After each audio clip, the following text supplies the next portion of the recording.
അജ്ഞാത രോഗം ആദിവാസി മരിച്ചു.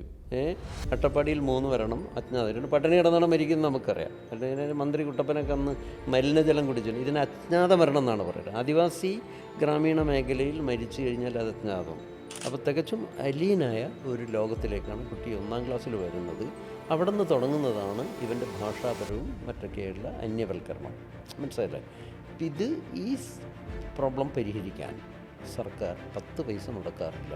ഈ മുത്തങ്ങ സമരത്തിലേക്ക് എത്തുന്നതിൻ്റെ ഒരു കാരണം, അല്ലെങ്കിൽ അതിൻ്റെ ഇത്രയും ഒപ്രഷൻ വർദ്ധിപ്പിക്കുന്നതിൻ്റെ ഒരു കാരണം മീഡിയയാണ്. കാരണം ഇവരെ ഇങ്ങനെ ഗോസ്റ്റ് അല്ലെങ്കിൽ ക്രിമിനൽ വൽക്കരിച്ച് കാണിക്കുന്നത്, വില്ലനൈസ് ചെയ്യുന്നതിൽ മീഡിയക്ക് വലിയ പ്രോബ്ലം. എന്നുവെച്ചാൽ സ്റ്റേറ്റ് ആംഡാണ്, സംശയമില്ല, ഭയങ്കര മതം. അതേപോലെ തന്നെ ആംഡായിട്ടുള്ള വലിയൊരു കോപ്പ് കൂട്ടിയിട്ട് വലിയൊരു സംഭവമാണ് മുത്തങ്ങയിൽ ചെയ്തതെന്ന് എന്ന് പിക്ചറൈസ് ചെയ്യുന്നത്.